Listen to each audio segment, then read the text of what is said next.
If you are dealing with depression, be it long-term, short-term, if you feel like your life is stuck in a rut, if you believe that things are never going to get any better in your life, then the feast that we celebrate today, the Nativity of John the Baptist, and the gospel associated with the one I just read, that is for you.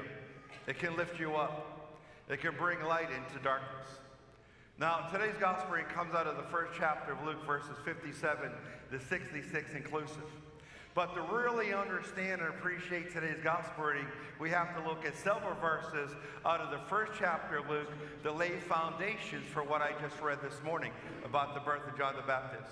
So let's take a look at these verses right here. We're going to take a look at verses 5, 6, and 7, again, the first chapter of Luke. There was a priest named Zachariah of the priestly division of Abijah. His wife was Elizabeth. Both were righteous in the eyes of God, observing all the commandments and ordinances of the Lord blamelessly. But they had no child, because Elizabeth was barren and both were advanced in years. Now, when they married, Zachariah and Elizabeth, they had a dream and a wish and a desire. They wanted to have a child. They were hoping to have children. They wanted to be blessed with parenthood. That would be a sign to them because they were devout to God, and that would be a sign of God's blessing down upon them. They have children. But to have a baby was not to be the case for Elizabeth, and to be a father at this point was not to be the case for Zachariah. But when you believe in God and the miracles that are possible in God and through God, that things can change, things better in your life, then that's exactly what happened for Zachariah and Elizabeth. Let's take a look at these verses right here. Verses 13, 14 to 15. Again, we're dealing with the first chapter of Luke. Now we're going to see how things begin to change for Zachariah and Elizabeth. But the angel said to him, "Do not be afraid, Zachariah, because your prayer has been heard. Your wife Elizabeth will bear you a son, and you shall name him John. And you will have joy and gladness, because many will rejoice at his birth, because he will be great in the sight of the Lord." Now at that point, the sad reality and nightmare of Zachariah and Elizabeth of not being able to have children, not being parents, that was coming to an end. But anticipation is only excitement about future possibility. There's nothing like reality, what actually is.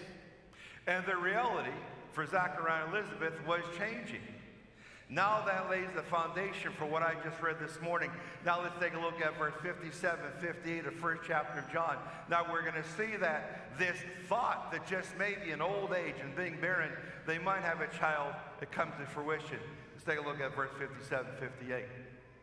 First chapter of Luke. Now when the time arrived for Elizabeth to have her child, she gave birth to a son. Her neighbors and relatives heard that the Lord had shown his mercy toward her, and they rejoiced with her. There it is. There's the birth of John the Baptist. Now Zachariah and Elizabeth, they were finally parents, both advanced in years. She barren up to this point. Now all that was going to change. You see, their hopeless situation was now hope-filled. Things were going to get better. So if you're dealing with any style of difficulty, say to yourself, I have been in this rut. I have been in this hole for so long. Is it ever going to change? And what we're going to find out is, yes. But unfortunately, God works on a different timetable than we do. And when you have a problem and you drop to your knees at night and say, Lord, this is my problem, solve it. You're hoping that when you wake up in the morning, it's remedied. But unfortunately, that is not the case. It often takes years. I remember when I was a pastor in Uniontown. I was the weekend chaplain for the local hospital. I'd be on call from Friday morning to Monday morning. And just about every Friday night and Saturday night during the middle of the night, I'd get a call to the hospital. Suicide, murder, drug overdose, car accident. I never knew what it would be, but I knew it wouldn't be pleasant. This one night, Friday night, about 2:30 in the morning, I get a call to the hospital. I go there. I walk into the hospital and I see the nurse, and she said to me, Father Ken, we got to go to room 2. But before you go there, everything's different tonight. The police found this man laughing and crying on the side of the road, and they brought him in. So when you get into the room, he's laughing and crying. He's been calling for a priest. That's why we called you. So I got into the room 2, and he, in fact, was physically very well. But he was laughing and crying. And sometimes just laughing, sometimes just crying, and the interesting combination of both, to laugh and to cry at the same time. There's got to be a huge emotion swelling up inside of you to be able to do that both at the same time. So I said to the fellow, after I introduced myself to him, he to me. He said, Father, I've been baptized a Catholic, really wasn't raised that strong in the Catholic faith. I don't go to church, but tonight I need a priest. And I said, what's going on? He said, 10 years ago, my girlfriend had a baby, my baby, our baby, a little boy. He said, for about 2 months, I stayed with my girlfriend, but it was too much. The responsibility was too great to stay with her and try to raise this child. I couldn't do it. I wasn't much of a man. So I had only one option, I believed, and I fled. And as I grabbed my belongings to go out to the car and drive away, my girlfriend gave me a photo of our little son, a little baby photo. I got into my car and I put the photo in my sun visor. There was a little pouch on the sun visor, and I slid it up into that pouch on the sun visor. He said to me, for the last 10 years, my life has just been a mess. One job after another, one relationship after another, one fight after another, one night in jail after another. He said to me, and early this evening, I just couldn't take it anymore. So I decided early this evening to drive down to the Cheat River Gorge down in West Virginia to take the bridge. And I'm driving down toward the Cheat River Gorge on the way to West Virginia. And just south of a little town called Fairchance on Route 857, on the way to West Virginia, he said about a mile from the state line, I hit this massive pothole. When I hit that pothole square on, my sun visor dropped down, and sliding out of the sun visor from the pouch of the sun visor was a picture I forgot I put there 10 years earlier. And it fell right on my lap. It was a picture of my son. I haven't seen that picture in 10 years. I forgot I put it into that pouch.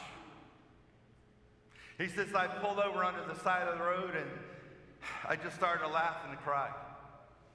Because I looked at that picture and I said to myself, God, you gave me the same son twice.